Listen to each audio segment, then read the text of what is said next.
La creación de una cátedra extraordinaria de transformación social competitiva en la universidad pública más importante de España no suele ser el destino fortuito para una persona carente de titulación universitaria oficial homologada. El asombroso ascenso de Begoña Gómez Fernández en los círculos académicos complutenses constituye el punto de partida de una investigación que ha terminado por acorralar judicialmente al mismísimo Palacio de la Moncloa. Detrás de los pomposos discursos sobre sostenibilidad, igualdad corporativa y competitividad social se escondía una presunta red de influencias diseñada para abrir de par en par los despachos de las grandes multinacionales a la esposa del presidente del gobierno.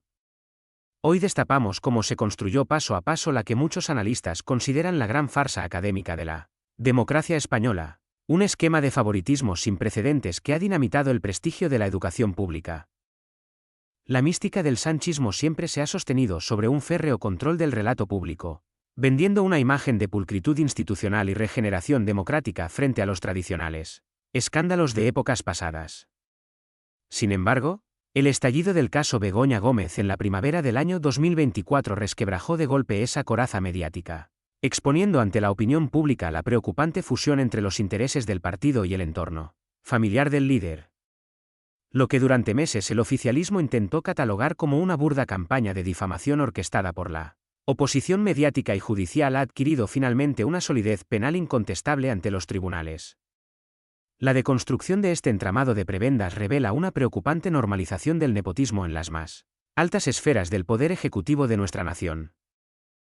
Para comprender cómo una persona sin licenciatura superior pudo acceder a la dirección de programas de posgrado y cátedras extraordinarias en la Universidad Complutense de Madrid, debemos remontarnos a las actividades previas de Begoña Gómez. Su trayectoria en consultoras menores de captación de fondos y marketing social contrastaba fuertemente con la rigurosa formación académica exigida de manera habitual a los catedráticos profesionales para impartir docencia.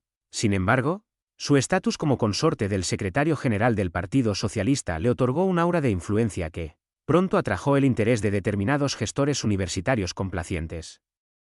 La institución académica pública, asfixiada por la dependencia del presupuesto estatal, decidió abrirle las puertas con una generosidad inaudita, puenteando los estrictos requisitos de mérito y capacidad que rigen para el resto de los docentes españoles. La formalización de la Cátedra Extraordinaria de Transformación Social Competitiva en el año 2020 supuso la culminación de este proceso de inserción académica privilegiada a la sombra del poder político. Financiada con el patrocinio directo de grandes entidades bancarias y multinacionales de seguros que dependían de la regulación del propio gobierno, la cátedra se convirtió en el escaparate perfecto para la esposa del presidente.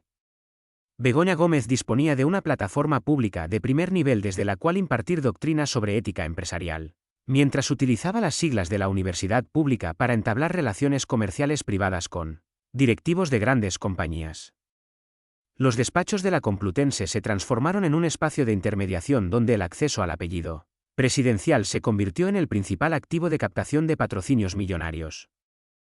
Las sospechas de que esta inaudita plataforma universitaria estaba siendo utilizada como un mero vehículo de tráfico de influencias comenzaron a aflorar entre los propios docentes de carrera de la universidad pública, indignados ante semejante asimetría de trato.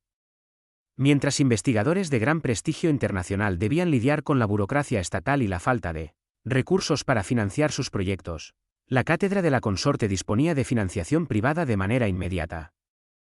Los patrocinadores acudían a la llamada de la Moncloa no atraídos por la excelencia de los trabajos académicos, sino por la evidente necesidad de mantener relaciones de cordialidad con el Ejecutivo que regulaba sus sectores estratégicos. La Complutense sirvió de perfecta tapadera académica para una actividad de promoción personal y comercial que desbordaba por completo los límites éticos de la función pública ordinaria. Pero el asombroso entramado de influencias y cátedras extraordinarias diseñado para el lucimiento personal de la esposa del presidente ocultaba un engranaje mucho más ambicioso que involucraba la adjudicación directa de millonarias contratas públicas a empresarios afines, una revelación que estaba a punto de desatar un terremoto en los juzgados de Madrid. En el corazón de este esquema de adjudicaciones preferentes apareció un nombre propio fundamental para entender la gravedad de la causa judicial: Juan Carlos Barrabés, un conocido empresario del sector tecnológico que colaboró activamente en el diseño docente de la Cátedra Complutense. Barrabés no era un simple patrocinador desinteresado, sino el beneficiario de una serie de contratos de la entidad estatal Red de Es por un valor superior a Los 10 millones de euros tras aportar cartas de recomendación firmadas de puño y letra por Begoña Gómez. El descaro con el que la firma de la esposa del presidente era exhibida ante las mesas de contratación del propio Estado español supuso una flagrante alteración de los principios de libre concurrencia competitiva, desatando la intervención inmediata de la Fiscalía Anticorrupción. La presentación de una denuncia detallada por parte del colectivo Manos Limpias en la primavera de 2024 obligó al juez Juan Carlos Peinado, titular del Juzgado de Instrucción número 41 de Madrid, a abrir diligencias de investigación. A pesar de las intensas presiones políticas ejercidas desde el Ministerio de Justicia y de la inédita petición de archivo exprés formulada de manera inmediata por la Fiscalía del Estado, el magistrado instructor decidió seguir adelante. El auto judicial que imputó formalmente a Begoña Gómez por presuntos delitos de tráfico de influencias y corrupción en el sector privado supuso un golpe devastador para la línea de defensa mística levantada por el aparato de propaganda gubernamental. La Moncloa descubría con horror que las protecciones del Poder Ejecutivo eran insuficientes frente al rigor de un juez instructor independiente decidido a llegar hasta el final. A medida que avanzaba la instrucción judicial, las pesquisas policiales de la Guardia Civil destaparon un nuevo y escandaloso frente delictivo relativo a la apropiación indebida de recursos universitarios por parte de la investigada. Begoña Gómez supuestamente había gestionado la creación de un costoso software de transformación social para las empresas que fue costeado íntegramente por grandes multinacionales privadas bajo el patrocinio de la Cátedra de la Complutense. Sin embargo, en lugar de poner esta valiosa herramienta digital a disposición de la universidad pública que albergaba el proyecto, la esposa del presidente registró la patente tecnológica a su nombre personal y a través de una sociedad instrumental privada de su propiedad. Este presunto desvío de activos públicos para el lucro mercantil privado terminó por desactivar cualquier atisbo de justificación docente ante el juez instructor madrileño. La respuesta del presidente Pedro Sánchez ante la citación judicial de su esposa supuso una preocupante anomalía democrática en la historia reciente de España, publicando cartas a la ciudadanía donde cuestionaba la imparcialidad del Poder Judicial. Desde la tribuna del Congreso de los Diputados se desató una agresiva campaña de señalamiento contra el juez Peinado y los medios de comunicación independientes que investigaban las revelaciones contables del caso. El oficialismo intentó por todos los medios deslegitimar la instrucción penal, presentándola como un golpe blando judicial destinado a subvertir la soberanía popular emanada de las urnas. Sin embargo, las mentiras corporativas del sanchismo chocaron de frente con la solidez de los informes de la Unidad Central Operativa y el rechazo unánime de los recursos de apelación por parte de la Audiencia Provincial. La confirmación definitiva dictada por la Audiencia de Madrid en el verano de 2026, decretando que Begoña Gómez deberá sentarse en el banquillo para ser juzgada ante un tribunal del jurado, ha supuesto el derrumbe de su estrategia de impunidad. Un jurado popular compuesto por ciudadanos de a pie será el encargado de dictaminar sobre los 5 presuntos delitos de corrupción, tráfico de influencias, malversación, apropiación indebida e intrusismo que cercan a la esposa del presidente. La asombrosa mutación de una simple asesora sin titulación universitaria en la acusada más célebre de la historia judicial española demuestra la ineficacia de los planes de blindaje de la Moncloa frente al peso implacable de las pruebas contables. Nadie sospechaba que el inminente juicio con jurado popular contra la consorte presidencial desataría una cruenta guerra de filtraciones internas que dejaría al descubierto cómo se utilizó el software patentado para desviar fondos estatales. Un secreto que vas a descubrir en detalle en la parte 2 de esta implacable investigación. La creación de una cátedra extraordinaria de transformación social competitiva en la universidad pública más importante de España no suele ser el destino fortuito para una persona carente de titulación académica oficial homologada. El asombroso ascenso de Begoña Gómez Fernández en los círculos académicos complutenses constituye el punto de partida de una investigación que ha terminado por acorralar judicialmente al mismísimo Palacio de la Moncloa. Detrás de los pomposos discursos sobre sostenibilidad, igualdad corporativa y competitividad social se escondía una presunta red de influencias diseñada para abrir de par en par los despachos de las grandes multinacionales a la esposa del presidente del gobierno. Este patrocinio preferente sirvió para legitimar la posición docente de una directora que carecía de titulación universitaria oficial homologada, cimentando una estructura de influencia sin precedentes en el entorno presidencial. El asombroso crecimiento de los contratos públicos obtenidos por las mercantiles vinculadas a Juan Carlos Barrabés coincidió en el tiempo con su colaboración en los másteres de la esposa del presidente. La entidad pública Red.es, dependiente en última instancia de las decisiones del propio Gobierno de España, adjudicó millonarios contratos a las firmas tecnológicas del empresario aragonés. Estas licitaciones, que superaron holgadamente los 10 millones de euros en fondos públicos, se tramitaron con una asombrosa celeridad que levantó las alarmas de los técnicos independientes de la Administración. La confluencia de intereses comerciales e institucionales en torno a los despachos universitarios complutenses comenzó a perfilarse como un evidente caso de tráfico de influencias. El elemento más escandaloso e incontestable de la instrucción judicial radica en la existencia de cartas de recomendación firmadas de puño y letra por la propia Begoña Gómez en favor de las ofertas de Barrabés. Estos documentos institucionales, emitidos desde el Palacio Presidencial de la Moncloa, fueron aportados a las mesas de contratación del Estado como garantía de solvencia y compromiso social. El uso directo del apellido de la consorte para influir de manera preferente en las adjudicaciones públicas de Red.es constituye la prueba de cargo principal que sustenta la acusación de tráfico de influencias. Esta asombrosa intromisión de la Moncloa en los concursos públicos de la Administración General del Estado rompió de golpe con cualquier principio de imparcialidad gubernamental. Para los expertos en derecho administrativo y contratación pública, la aportación de cartas de recomendación firmadas por la consorte presidencial desvirtuó por completo los principios constitucionales de igualdad, mérito y capacidad. Las empresas competidoras, que acudían a las licitaciones de Red.es confiando en la libre competencia del mercado, veían cómo la balanza se decantaba de forma inevitable en favor del socio tecnológico de la esposa del presidente. Este favoritismo institucionalizado con dinero público de la Unión Europea y de los contribuyentes españoles ha terminado por asfixiar la credibilidad de los organismos de supervisión. El caso de la adjudicación de Red.es a Barrabés es el vivo ejemplo de cómo el intervencionismo estatal de izquierdas tiende a favorecer a su oligarquía afín en perjuicio de los verdaderos emprendedores independientes. La codicia de la trama no se detuvo en las cartas de recomendación para la obtención de contratos públicos de Red.es. El juez Juan Carlos Peinado ha acumulado en la causa penal sólidos indicios sobre la presunta apropiación indebida de un costoso software tecnológico desarrollado para la Cátedra Complutense. Esta valiosa herramienta digital, financiada con el patrocinio gratuito de grandes multinacionales privadas bajo el paraguas universitario, fue presuntamente registrada por Begoña Gómez a su nombre personal y de su sociedad instrumental. El presunto expolio de recursos de la propia universidad pública para la creación de un activo de explotación comercial privada constituye uno de los capítulos más vergonzosos de la causa. La esposa del presidente constituyó una sociedad mercantil privada de su propiedad exclusiva para comercializar en el sector privado el software desarrollado con fondos y prestigio de la Universidad Pública Complutense. Esta maniobra de mercantilización de recursos públicos supuso la quiebra definitiva del relato ético que la directiva socialista pretendía vender para justificar la cátedra de la Moncloa. El desvío de estos activos tecnológicos financiados por multinacionales estratégicas representa una presunta conducta de apropiación indebida de una gravedad sin precedentes en la historia de la consorte presidencial. Pero el minucioso rastreo de las cuentas bancarias de las sociedades de la esposa presidencial desvelaría una preocupante conexión con la directiva socialista de Ferraz que obligaría al juez Peinado a ampliar de forma fulminante los delitos bajo sospecha judicial.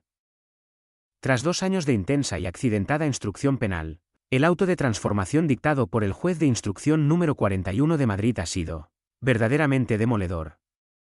Begoña Gómez se enfrenta formalmente a una acumulación de 5 graves figuras penales: tráfico de influencias, malversación de caudales públicos, corrupción en el sector privado, apropiación indebida e intrusismo profesional. La solidez de estos cargos penales, ratificados unánimemente por los magistrados de la Audiencia Provincial de Madrid, desmonta definitivamente la coartada oficial del gobierno español que hablaba de una causa carente de bases jurídicas. La confluencia de estas acusaciones sitúa al entorno íntimo de Pedro Sánchez en una situación de extrema debilidad procesal ante los tribunales. El juez Juan Carlos Peinado ha dado el paso definitivo para transformar las diligencias previas en procedimiento para juicio con tribunal del jurado. Esta decisión procesal implica que el destino penal de la esposa del presidente del gobierno no será decidido por un tribunal de magistrados profesionales, sino por un jurado popular de ciudadanos de a pie.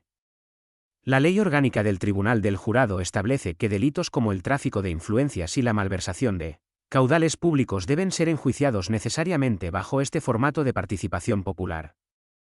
Este escenario procesal es el mayor temor de la Moncloa, ya que impide el control o la presión indirecta sobre el veredicto definitivo de culpabilidad. El auto de procesamiento del juez de instrucción ha fijado una fecha clave en el panorama político nacional, convocando a comparecer a los principales acusados en la primavera de 2026. Begoña Gómez Fernández, el empresario Juan Carlos Barrabés y la alta funcionaria de la Moncloa Cristina Álvarez Rodríguez han sido citados para el 1 de abril de 2026 ante el tribunal madrileño. Esta comparecencia obligatoria marca el inicio formal de un proceso de enjuiciamiento histórico que sentará a la esposa del presidente en activo en el banquillo de los acusados. La fotografía de la consorte presidencial ingresando en los juzgados de Plaza de Castilla bajo acusaciones de corrupción será el símbolo del colapso institucional del sanchismo. Ante la inminencia del juicio con jurado popular, la maquinaria de defensa jurídica de la Moncloa y de la Fiscalía General del Estado ha redoblado sus esfuerzos para boicotear la causa. Los abogados defensores han intentado de manera sistemática recusar al juez Juan Carlos Peinado y declarar nulos los informes de la Guardia Civil que acreditan las adjudicaciones preferentes. La presión ejercida sobre los testigos clave y la inusual alineación del Ministerio Fiscal con los intereses de la acusada demuestran el pánico absoluto de un gobierno que ya no controla los tiempos judiciales. El desprecio por la independencia del Poder Judicial se ha convertido en la única estrategia de supervivencia de un presidente acorralado. Para la ciudadanía española, asfixiada por una presión fiscal confiscatoria y el continuo empobrecimiento de las clases medias, el caso Begoña Gómez representa la confirmación de un doble rasero ético insoportable. El relato de la justicia social y el reparto equitativo de la riqueza promovido desde la tribuna del Congreso se desmorona ante la realidad de cartas de recomendación presidenciales y patentes registradas a nombre personal.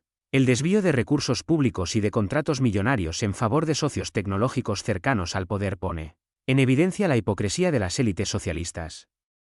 La pérdida de legitimidad moral de Pedro Sánchez es ya un hecho irreversible entre amplios sectores de la población, que exigen elecciones generales. El juicio con jurado popular contra Begoña Gómez sitúa a la gobernabilidad de España en un escenario de absoluta parálisis ejecutiva, donde la supervivencia del presidente depende exclusivamente de su control de las instituciones judiciales.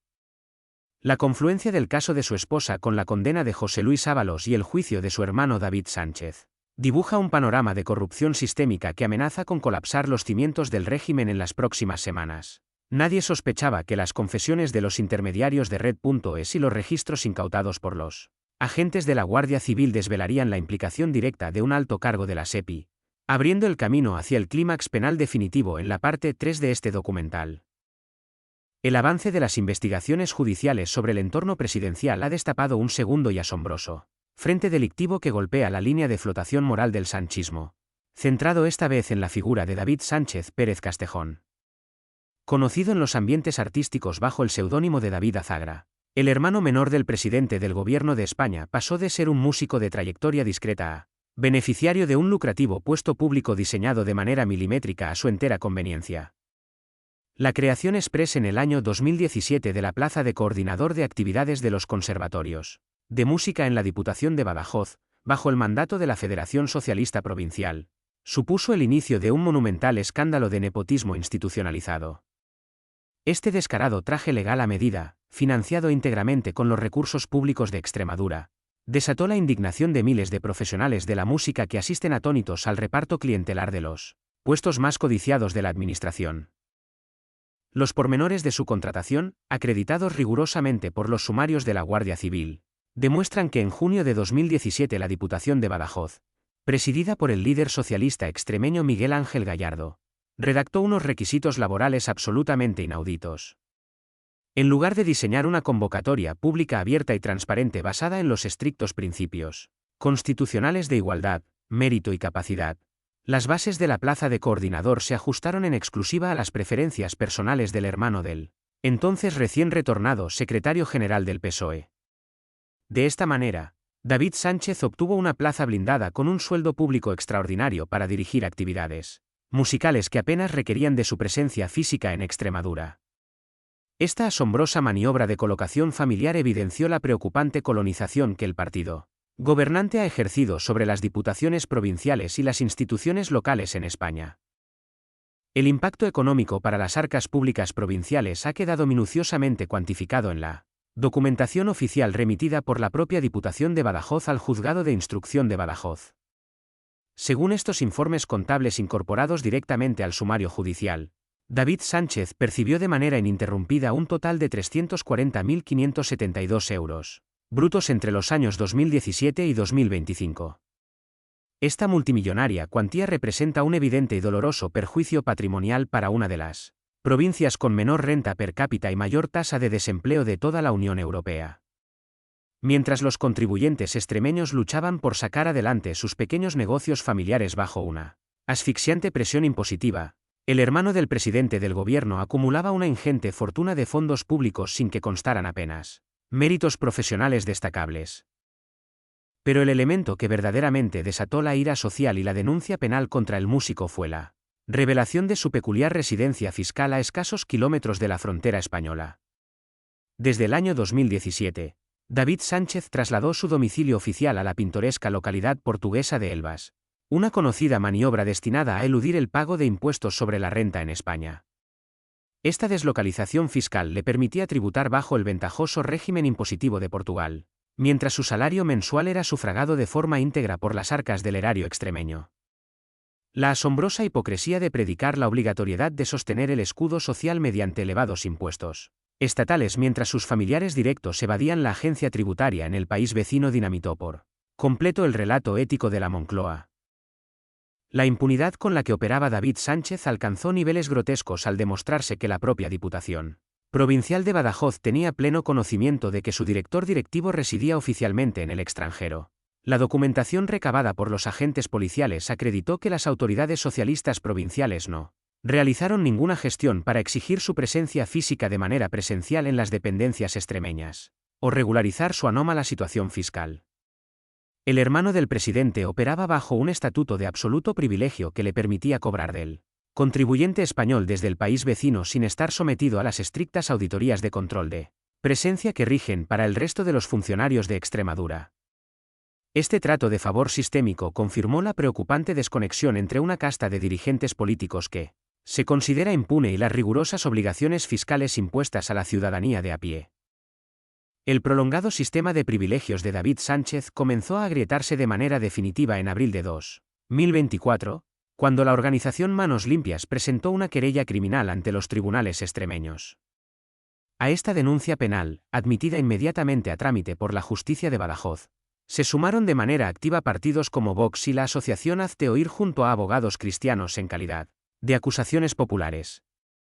La querella acusaba formalmente al hermano del presidente del gobierno de presuntos delitos de prevaricación administrativa, tráfico de influencias y delitos contra la hacienda pública, señalando la inasistencia sistemática a su puesto de trabajo y su residencia fraudulenta en el municipio portugués de Elvas. El avance de esta investigación penal de Badajoz amenazaba con destapar las preocupantes conexiones delictivas que unían el desvío de fondos extremeños con las grandes contratas de infraestructuras del Ministerio de Transportes, iniciando una dolorosa cacería judicial contra toda la familia presidencial. La determinación de la justicia para esclarecer la verdadera dimensión del fraude extremeño se tradujo en una espectacular intervención policial que sacudió los cimientos de la Diputación de Badajoz en julio de 2024. Agentes de la prestigiosa Unidad Central Operativa de la Guardia Civil practicaron un minucioso registro de varias horas en las dependencias de la institución provincial. Durante la operación, la UCO incautó abundante documentación física e histórica, correos electrónicos corporativos y discos duros de los servidores extremeños destinados a comprobar la asistencia real del investigado a su puesto de trabajo. El registro de la Guardia Civil confirmó que las sospechas de absentismo laboral y de prebendas familiares contaban con una asombrosa base de veracidad policial que desarmaba los discursos defensivos del aparato socialista. Con el análisis de la documentación incautada por la UCO sobre la mesa, la jueza instructora Beatriz Viedma dictó un demoledor auto judicial en noviembre de 2024, imputando formalmente a David Sánchez Pérez Castejón. La titular del Juzgado de Instrucción número 3 de Badajoz apreció sólidos indicios de un presunto delito de malversación de caudales públicos, ampliando significativamente la lista de investigados para incluir al expresidente de la Diputación, Miguel Ángel Gallardo, y a otros altos cargos de la administración extremeña. La magistrada ordenó la citación en calidad de investigados de toda la cúpula que había diseñado y autorizado el contrato a medida de David Sánchez para principios del año 2025. El cerco judicial sobre el entorno presidencial adquiría así una gravedad extrema, rompiendo el relato gubernamental que intentaba descalificar la causa penal como un mero montaje mediático de las acusaciones. Incapaz de sostener la asfixiante presión mediática y judicial generada por los hallazgos de la Guardia Civil, David Sánchez presentó su renuncia voluntaria al cargo en febrero de 2025. Aunque la organización Manos Limpias celebró esta precipitada dimisión como su primer gran logro procesal de la causa, la salida del hermano del presidente no afectó en absoluto al curso de las diligencias penales. La jueza Beatriz Biedma continuó recabando pruebas contables sobre el presunto perjuicio patrimonial de 340.000 euros causado a la Hacienda extremeña, desoyendo las desesperadas peticiones de archivo formuladas de manera reiterada por la defensa. El abandono de su puesto directivo de artes escénicas evidenció la absoluta inviabilidad de una coartada laboral que se desmoronaba ante la constancia de que residía en Portugal mientras cobraba del erario español. En mayo de 2025, tras rechazar el último recurso formulado por los abogados del hermano presidencial, la jueza Beatriz Biedma dictó el histórico auto de apertura de juicio oral. La resolución judicial de la magistrada extremeña incluía una durísima y demoledora crítica a la gestión de la plaza de alta dirección, la cual consideraba diseñada para el exclusivo beneficio personal de David Sánchez. La jueza consideraba plenamente acreditado que el proceso de contratación había sido un mero paripé administrativo destinado a dar apariencia de legalidad a un millonario regalo estatal sufragado con el dinero de todos los españoles.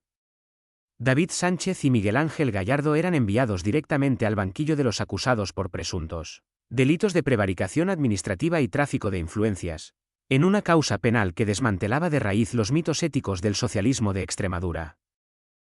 La definitiva ratificación del juicio oral se produjo en septiembre de 2025, cuando la Audiencia Provincial de Badajoz desestimó por unanimidad todos los recursos de apelación presentados por los imputados. La sección tercera de la Audiencia extremeña avaló la solidez de los indicios recogidos por la jueza instructora y el rigor de los informes policiales de la Unidad Central Operativa de la Guardia Civil. Esta decisión judicial sin recurso posible dejó el camino expedito para el señalamiento del juicio, desbaratando las desesperadas maniobras dilatorias de la defensa que buscaban retrasar la vista penal hasta después del ciclo electoral nacional.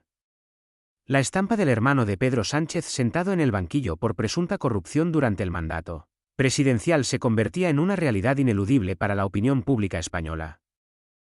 El histórico juicio oral contra David Sánchez y los otros 10 acusados extremeños se celebró finalmente en 6 intensas sesiones repartidas entre finales de mayo y principios de junio de este año 2026. Por primera vez en la historia de nuestra democracia, el hermano de un presidente de gobierno en activo se ha enfrentado a peticiones de prisión e inhabilitación por servirse presuntamente de su apellido para desviar el dinero de los contribuyentes hacia su propio beneficio y eludir impuestos residiendo en Portugal. El veredicto penal de Extremadura marcará un hito trascendental que amenaza con provocar un seísmo político definitivo de consecuencias catastróficas para la estabilidad del Ejecutivo sanchista. No te vayas porque el colapso judicial del hermano presidencial ha forzado a las cloacas del partido a activar el plan más oscuro de espionaje contra la Guardia Civil, un escándalo secreto que destaparemos en la parte 4 de esta implacable investigación judicial que ya conmociona a toda España. La defensa judicial de la Moncloa y del partido en el poder no se limitó a la interposición de recursos técnicos o a las declaraciones institucionales de victimismo político ante los medios de comunicación. Conforme el cerco judicial de los tribunales de Madrid y Badajoz se estrechaba de manera asfixiante sobre el círculo íntimo del presidente, un aparato mucho más oscuro y siniestro comenzó a operar desde las sombras de la fontanería estatal. Esta red clandestina, cuyo desmantelamiento ha iniciado la Audiencia Nacional, no tenía como objetivo la búsqueda de la verdad, sino la obstrucción sistemática de la acción de la justicia. El propósito principal de los conspiradores consistía en levantar un muro de contención absoluto alrededor de la Moncloa, empleando cualquier recurso público disponible para amordazar y neutralizar a los investigadores del Instituto Armado.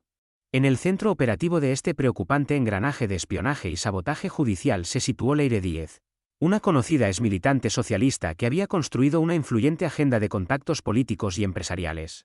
Según las detalladas pesquisas de la Guardia Civil dirigidas por el juez Santiago Pedraz en la Audiencia Nacional, Díez ejercía un rol ejecutivo dentro de una supuesta estructura paralela calificada como Policía Patriótica Inversa. Este grupo clandestino operaba con el único y alarmante fin de proteger de manera preferente a los altos cargos gubernamentales de sus responsabilidades penales en los escándalos de corrupción. En lugar de perseguir el delito, la red se dedicó presuntamente a recopilar datos comprometedores contra los propios servidores públicos que investigaban las contratas públicas. El objetivo prioritario de este aparato clandestino de contrainformación y chantaje no eran otros que los propios agentes de la Unidad Central Operativa de la Guardia Civil. Los implicados centraron sus esfuerzos de espionaje en la figura del teniente coronel Antonio Balas, el mando policial encargado de redactar los demoledores informes técnicos sobre el caso Koldo y las actividades universitarias de la consorte presidencial. La trama intentó por todos los medios obtener grabaciones de audio privadas, datos de su entorno familiar e información reservada de su vida íntima para desacreditar de forma fulminante su prestigio profesional. Este asalto directo contra la integridad del jefe de la unidad de investigación demostró la absoluta desesperación de una élite política dispuesta a dinamitar las instituciones del Estado con tal de asegurar su permanencia en el poder. La investigación contra las cloacas de la fontanería gubernamental cobró un impulso procesal definitivo tras producirse la inesperada filtración de diversos audios personales de Leire Díez. En estas grabaciones intervenidas, se escuchaba de forma nítida a la mediadora socialista discutir sobre influencias directas dentro de la Judicatura española y de los mandos de la Guardia Civil con otros investigados por las mascarillas y el fraude fiscal del Fuel. Díez se jactaba de su capacidad de acceso a información confidencial y de su poder para mediar en los nombramientos internos del Instituto Armado a cambio de favores procesales. El hallazgo de estas conversaciones telefónicas confirmó la existencia de una red organizada de obstrucción que operaba de espaldas a los controles parlamentarios y a la legalidad constitucional del país. Las ramificaciones de esta estructura de favores políticos y espionaje se adentraron con fuerza en las oficinas de la Sociedad Estatal de Participaciones Industriales, el colosal holding público que administra las compañías más estratégicas de España. El magistrado Santiago Pedraz ha imputado formalmente en esta causa a Belén Gualda, presidenta del holding estatal, junto a otras 24 personas bajo sospecha de prevaricación y tráfico de influencias. Los investigadores sostienen que la SEPI fue presuntamente utilizada como una plataforma de colocación de peones políticos afines y para el desvío sistemático de contratos industriales millonarios. La politización de este gigante empresarial público evidencia el carácter extractivo e intervencionista de una administración que convirtió los recursos productivos de la nación en su particular fondo de reptiles. El avance de las diligencias policiales en el holding industrial de la nación sacudió las cúpulas ministeriales, al confirmarse que la gestión pública estaba completamente parasitada por intereses delictivos. Los agentes intervinieron numerosos correos corporativos y registros contables en la sede de la sociedad estatal para comprobar la adjudicación preferente de licitaciones a empresas afines a la red clandestina de Ferraz. Pero las grabaciones de voz intervenidas a la mediadora socialista desvelaron la existencia de un plan secreto, diseñado para amordazar a los agentes de la Guardia Civil que lideraban las investigaciones de corrupción contra la Moncloa. Esta alarmante confluencia de indicios criminales en empresas estratégicas como Mercasa, Enusa y Forestalia terminó por dinamitar cualquier atisbo de justificación ética en la gestión de los recursos públicos de todos los españoles. Dentro de este saqueo industrial, la Audiencia Nacional investiga de manera prioritaria la denominada trama Irurok, centrada en el presunto amaño de contratos públicos mediante tráfico de influencias por un valor de 132 millones de euros. Sociedades instrumentales vinculadas a los comisionistas de la red consiguieron licitaciones millonarias de forma preferente, puenteando los controles técnicos habituales de la administración pública. Los investigadores sospechan que estas adjudicaciones express formaban parte de un sistema circular de financiación diseñado para sostener la estructura clandestina del partido político gobernante. La utilización de empresas estratégicas como Forestalia o Enusa para canalizar estos fondos públicos representa una de las páginas más deprimentes de la colonización corporativa del Estado por parte de la izquierda intervencionista. La gravedad del sabotaje judicial y la acumulación de indicios delictivos obligaron a los tribunales a adoptar decisiones cautelares extraordinarias contra los máximos responsables de la organización política. En el año 2025, Santos Cerdán, exsecretario de organización del partido y sucesor directo de Ábalos, fue encarcelado de manera preventiva en el marco del caso Koldo. Esta histórica medida de prisión preventiva contra el verdadero fontanero y estratega orgánico de las siglas del gobierno dejó al descubierto la absoluta vulnerabilidad procesal de la cúpula del partido en el poder.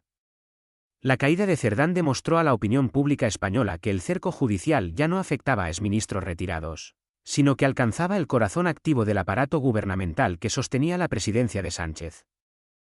El avance de la instrucción del caso Leire y las adjudicaciones de la SEPI terminó por confluir con el mayor fraude fiscal energético del sector, conocido como la trama de los hidrocarburos. Las investigaciones de la Unidad Central Operativa desvelaron que los mismos intermediarios que habían cobrado comisiones en la compra de mascarillas sanitarias operaban una inmensa red de evasión fiscal. Utilizando licencias de operadora mayorista de combustible concedidas de forma preferente, la organización mafiosa desvió más de 182 millones de euros del IVA petrolífero. Este gigantesco fraude contable en el mercado de las gasolineras baratas servía para generar ingentes sumas de dinero en efectivo destinadas a pagar los sobornos de altos cargos de la Administración General del Estado.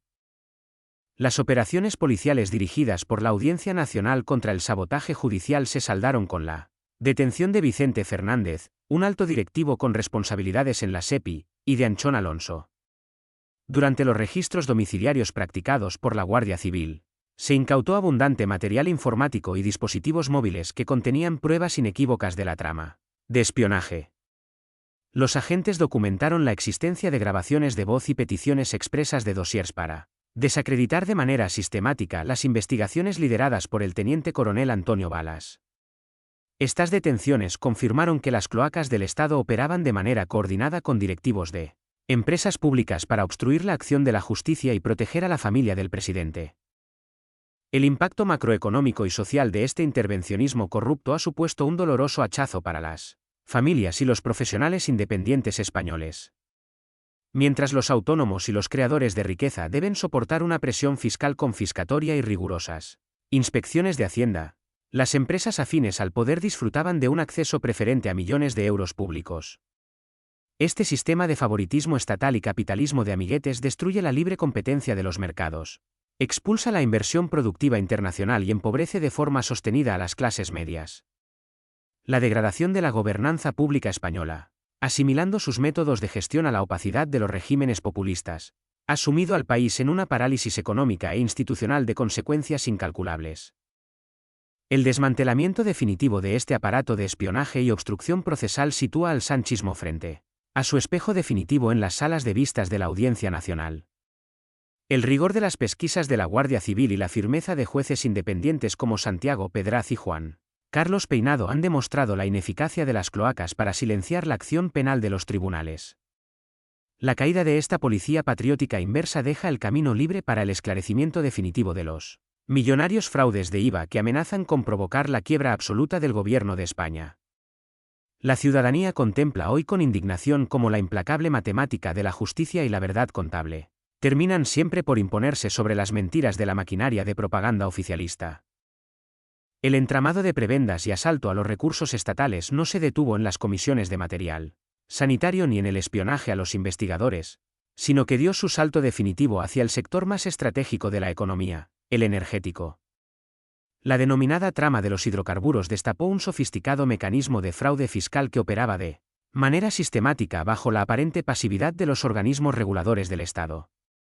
Esta masiva evasión de impuestos, que desvió ingentes cantidades de capital que deberían haber ido destinadas a la hacienda pública, se orquestó mediante el impago sistemático del impuesto sobre el valor añadido en el mercado mayorista de combustibles, mientras el gobierno de España exigía un esfuerzo tributario asfixiante a las clases medias y productivas.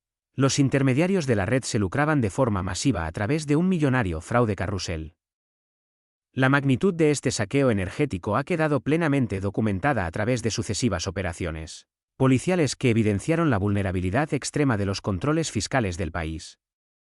Investigaciones como la Operación Drake, iniciada en 2019 contra la empresa Afesa Energía por un fraude de más de 154 millones de euros, o la Operación Kione en 2025, que desarticuló otra red con un fraude de 184 millones, confirmaron que el impago del IVA petrolífero se había convertido en una práctica delictiva común.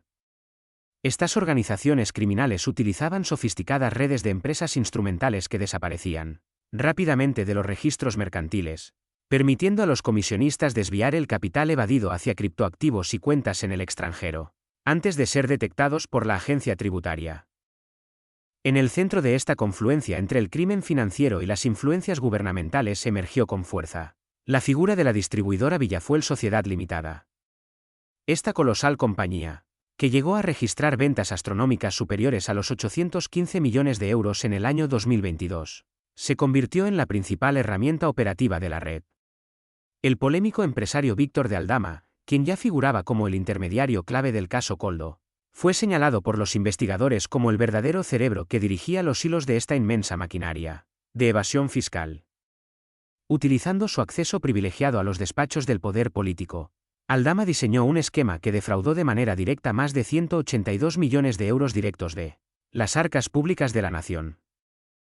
La viabilidad operativa de semejante fraude fiscal a gran escala requería necesariamente de un elemento indispensable: la obtención de una codiciada licencia de operadora mayorista de combustibles que permitiera operar en el mercado. Para conseguir esta habilitación administrativa, que requería estrictos controles técnicos y fiscales, la trama presuntamente infiltró de manera sistemática los niveles directivos de varios ministerios clave.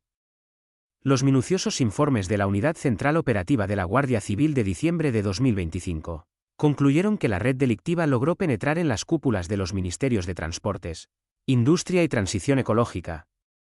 A cambio de sustanciosas contraprestaciones económicas, altos funcionarios públicos se plegaron presuntamente a las presiones de la organización para conceder una resolución gubernamental de operación a Villafuel a pesar de no reunir los requisitos legales obligatorios. La forma en la que la organización criminal retribuía estos favores regulatorios de primer nivel ha quedado expuesta de manera vergonzosa en las diligencias del Tribunal Supremo. La Guardia Civil sostiene que la red delictiva destinó de manera encubierta la asombrosa cuantía de 585.000 euros para comprar la voluntad del entonces ministro de Transportes, José Luis Ábalos. Esta deprimente dádiva se instrumentalizó a través de la adquisición de un chalet de lujo en una de las urbanizaciones más exclusivas de la costa de Cádiz para el disfrute personal del ministro. De esta manera, el chalet de Cádiz se convirtió en el pago directo por haber facilitado la concesión rápida de la licencia de hidrocarburos a la operadora corrupta, un ejemplo flagrante de cohecho que asfixia de forma definitiva la reputación ética del antiguo superministro. El engrase económico de la trama no se limitó al chalet del ministro, sino que se extendió hacia su círculo de asesores más íntimos mediante sistemas de retribución igualmente turbios. Koldo García Izaguirre obtuvo un lucrativo contrato de trabajo formal con la empresa Instalibero District, una de las mercantiles vinculadas de manera estrecha al empresario Claudio Rivas. Las investigaciones policiales determinaron que el exasesor percibió importantes sumas salariales de esta compañía de forma regular sin que constara ninguna evidencia documental o laboral de que realizara efectivamente algún trabajo productivo para la misma. Este sistema de contratos fantasma servía para canalizar las mordidas energéticas de la trama de hidrocarburos, premiando el silencio y las gestiones directas del escolta ante las administraciones públicas. La desfachatez con la que los miembros de la red utilizaban el aparato ministerial para saltarse los controles legales llegó a su clímax con la comparecencia ante la Audiencia Nacional de la empresaria Carmen Pano. En su declaración judicial de enero de 2026 ante el juez Santiago Pedraz, Pano desveló los pormenores de una reunión mantenida el 28 de diciembre de 2020 en la propia sede del Ministerio de Industria. Según su testimonio judicial bajo juramento, Juan Ignacio Díaz Vidart, jefe de gabinete de la ministra de Industria Reyes Maroto, les indicó que, una vez que registraran la documentación para la licencia de Villafuel, se la hicieran llegar directamente a él a través de la mediación de Koldo García. Pero lo que el jefe de gabinete no sospechaba era que el minucioso registro de estas reuniones y el posterior cruce de llamadas telefónicas dejaría al descubierto un plan aún más audaz que comprometía directamente la gestión regulatoria de la transición ecológica de España. La implicación directa de los gabinetes ministeriales en los negocios de la red de hidrocarburos ha quedado confirmada por la propia admisión de los altos cargos gubernamentales implicados ante la justicia. El jefe de gabinete Díaz Vidart admitió haber mantenido diversos encuentros de trabajo con los representantes de Villafuel para agilizar de manera preferente la concesión de su licencia de operador mayorista. Asimismo, las pesquisas judiciales revelaron que Marc Pons, jefe de gabinete de la ministra de Transición Ecológica Teresa Rivera, mantuvo al menos 2 reuniones secretas con el omnipresente Koldo García. En estos encuentros bilaterales, el exasesor de Ábalos intervino de manera directa para presionar al Ministerio de Transición Ecológica para que otorgara la licencia definitiva a la trama criminal, puenteando las severas advertencias técnicas de los funcionarios independientes. La filtración masiva de audios personales de la mediadora Leire Díez terminó por unir los puntos de esta inmensa red de influencias energéticas con las cloacas activas de Ferraz. En las grabaciones telefónicas intervenidas por orden judicial, se escuchaba de manera nítida a la exmilitante socialista coordinar acciones de presión y debatir sobre contactos en la judicatura con los propios imputados del caso Koldo y de la trama de hidrocarburos. La fontanera del partido utilizaba su influencia orgánica para ofrecer un paraguas de protección y dossiers prefabricados a los implicados a cambio de mantener el hermetismo sobre los millonarios desvíos del fuel. El sumario del caso hidrocarburos confirmó que la red de Aldama había penetrado con asombrosa facilidad en los niveles de toma de decisiones del gobierno, convirtiendo la regulación del carburante en su particular fondo de comisiones. La podredumbre de esta inmensa red de fraude tributario en el mercado de combustibles demostró no entender de siglas políticas tradicionales, alcanzando también las estructuras autonómicas gallegas. La Audiencia Nacional investiga de manera prioritaria la implicación de Norberto Uzal, un ex alto cargo de la Administración de Galicia que ejerció como director general de Administración Local, durante el mandato de Alberto Núñez Feijóo. La Fiscalía Anticorrupción solicita para Uzal una durísima petición de más de 89 años de prisión, por presuntos delitos de organización criminal y blanqueo de capitales vinculados a la trama. Esta ramificación procesal demuestra el carácter transpartidista de una oligarquía que se consideraba por encima de las leyes, aliándose de forma delictiva para saquear el patrimonio de los contribuyentes españoles. Para el ciudadano de a pie, que asiste impotente al encarecimiento diario de la cesta de la compra y a los abusivos impuestos sobre el combustible, la impunidad de la trama de los hidrocarburos resulta sencillamente intolerable. El desvío de más de 182 millones de euros del IVA de gasolineras, perpetrado por empresas que se inhabilitaban definitivamente tras realizar el fraude carrusel, provocó una grave y lamentable alteración de la competencia en el mercado energético español. Las gasolineras independientes y los distribuidores honestos veían imposible competir contra los precios artificialmente bajos que ofrecía Villafuel S.L., destruyendo empleo real y forzando el cierre de pequeños negocios locales.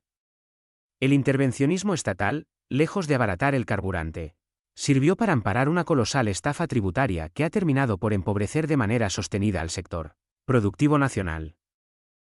Hoy asistimos al desmoronamiento definitivo de esta compleja estructura de capitalismo de amiguetes y corrupción sistémica que ha parasitado los ministerios clave del Gobierno de España.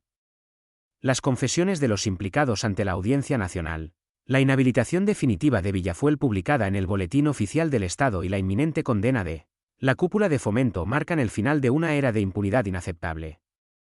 El caso de los hidrocarburos representa el eslabón final que conecta de manera directa el fraude fiscal, las comisiones de la pandemia y las prebendas familiares de la mismísima Moncloa. Nadie sospechaba que el análisis definitivo de la documentación bancaria de esta inmensa red de hidrocarburos dejaría al descubierto un documento ultraconfidencial que vincula de manera directa la firma del propio presidente Pedro Sánchez con los sobornos de Víctor de Aldama. La ratificación judicial de la Audiencia Provincial de Madrid decretando que la esposa del presidente del Gobierno, Begoña Gómez, sea juzgada ante un tribunal del jurado ha supuesto el colapso definitivo del relato de pulcritud institucional del sanchismo. Los magistrados de la audiencia no han corregido al juez Juan Carlos Peinado, validando la imputación por tráfico de influencias, malversación de caudales públicos, corrupción en los negocios, apropiación indebida e intrusismo. Este hito procesal sitúa a la consorte de Pedro Sánchez en el centro de un enjuiciamiento sin precedentes históricos en la democracia española, donde un grupo de ciudadanos corrientes tendrá que evaluar la legalidad de sus actividades académicas y comerciales, la asombrosa mutación de sus supuestos másteres universitarios de transformación social competitiva en causas penales con sólidos indicios de criminalidad representa la constatación del asalto patrimonial al Estado por parte de la élite gobernante. Para los expertos penalistas y analistas de gobernanza pública, el verdadero desafío de este histórico juicio popular consistirá en preservar la estricta imparcialidad de los ciudadanos seleccionados para formar el jurado. Como explican prestigiosos directores de bufetes de abogados penalistas en el análisis técnico de este procedimiento, el gran reto radica en evitar que las salas de vistas se transformen en un plebiscito político o en un referéndum polarizado sobre el presidente del Gobierno de España. Un verdadero juicio justo bajo el imperio de la ley debe limitarse a la deconstrucción objetiva de las pruebas materiales recopiladas, dejando a un lado la inmensa presión mediática generada por el aparato gubernamental. La obsesión del sanchismo por interferir y desacreditar al juez Peinado demuestra el pánico absoluto de una casta que teme perder el control sobre el veredicto definitivo de culpabilidad. La solidez de la acusación penal que asedia a Begoña Gómez se sustenta sobre la constatación de que sus actividades de intermediación universitaria sirvieron presuntamente para favorecer a socios comerciales con dinero del erario. El empresario tecnológico Juan Carlos Barrabés, pieza fundamental en el desarrollo de la cátedra de la Complutense, resultó beneficiario de contratos de Red.es valorados en más de 10 millones de euros tras las controvertidas cartas de recomendación firmadas de puño y letra por la consorte. Este evidente conflicto de intereses y desprecio por los principios constitucionales de libre competencia e igualdad en la contratación pública evidencia el carácter parasitario del intervencionismo estatal de izquierdas. La apropiación indebida del costoso software financiado por multinacionales privadas y registrado fraudulentamente a su nombre personal y de su sociedad instrumental privada terminó por demoler cualquier atisbo de justificación ética en su defensa judicial. La asfixia procesal de la Moncloa se ensancha de manera dramática conforme se desvelan los alarmantes detalles del caso David Sánchez, el hermano menor del presidente y conocido artísticamente bajo el seudónimo de David Azagra. La investigación judicial liderada de forma implacable por la jueza Beatriz Viedma del Juzgado de Instrucción número 3 de Badajoz investiga una presunta plaza creada ad hoc y de manera fraudulenta a su entera conveniencia. Según los informes de la Guardia Civil y la contabilidad interna de la propia Diputación de Badajoz, David Sánchez percibió de manera ininterrumpida un total bruto de 340.572 euros entre los años 2017 y 2025. Esta colosal cuantía pública, costeada por los asfixiados contribuyentes de Extremadura, se incorporó formalmente al sumario de la Audiencia Provincial como cuantificación del presunto perjuicio patrimonial de la trama. El verdadero escándalo moral que rodea la figura de David Sánchez radica en su asombrosa elusión fiscal en la localidad portuguesa de Elvas, una conocida maniobra de deslocalización para no pagar el impuesto sobre la renta de las personas físicas en España. Mientras desde la tribuna del Congreso de los Diputados el presidente Pedro Sánchez exigía una asfixiante y confiscatoria presión fiscal a las clases medias en nombre de la justicia social, su propio hermano evitaba a la agencia tributaria en el país vecino. El músico socialista cobraba su salario íntegramente del erario de Extremadura pero tributaba en Portugal, beneficiándose de unas ventajas impositivas inaccesibles para el ciudadano de a pie que sufraga con esfuerzo las instituciones extremeñas. Esta intolerable doble moral e impunidad tributaria, de la cual la propia Diputación de Badajoz tenía pleno conocimiento y pasividad sin actuar, provocó un profundo y justificado clamor de indignación en las calles. La sección tercera de la Audiencia Provincial de Badajoz asestó un golpe de gracia a la defensa del hermano del presidente al rechazar por unanimidad sus recursos y avalar la apertura de juicio oral contra él y el líder socialista extremeño Miguel Ángel Gallardo. Tras el espectacular registro practicado por los agentes de la Unidad Central Operativa de la Guardia Civil en las dependencias provinciales, los indicios de absentismo laboral y malversación de caudales resultaron imposibles de archivar. David Sánchez se vio obligado a presentar su precipitada renuncia como jefe de artes escénicas en febrero de 2025, un desesperado intento por contener el escándalo que no frenó el juicio de 6 sesiones señalado de cara a este año 2026.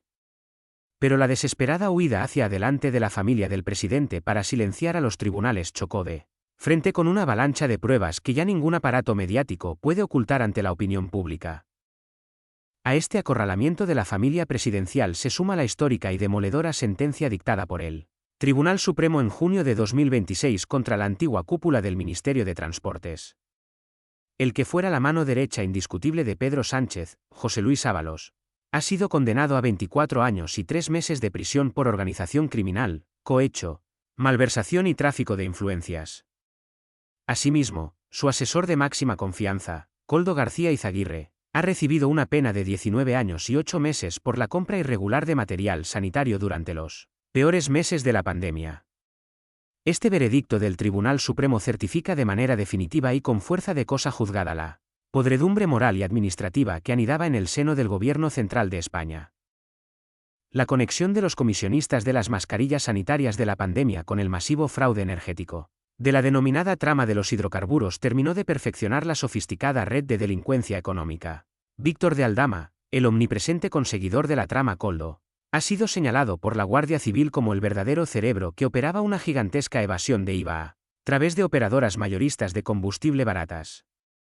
Este fraude carrusel de hidrocarburos, que causó una asombrosa y grave pérdida de más de 182 millones de euros directos de las arcas públicas de Hacienda, servía para financiar los lujos personales de altos cargos socialistas.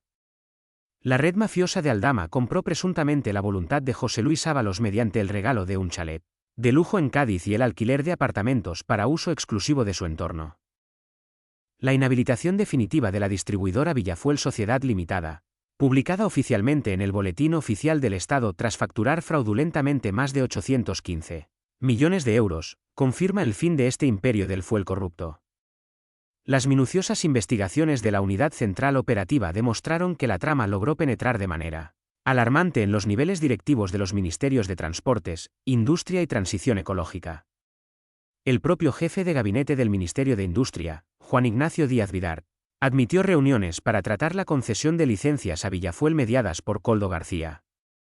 Esta asombrosa sumisión de las instituciones y ministerios estatales a los intereses comerciales de una mafia de hidrocarburos ilustra la degradación y el colapso ético del intervencionismo económico. La podredumbre y el carácter transversal de estas inmensas redes de evasión fiscal e influencias políticas se ha extendido también de forma alarmante hacia las estructuras autonómicas gallegas.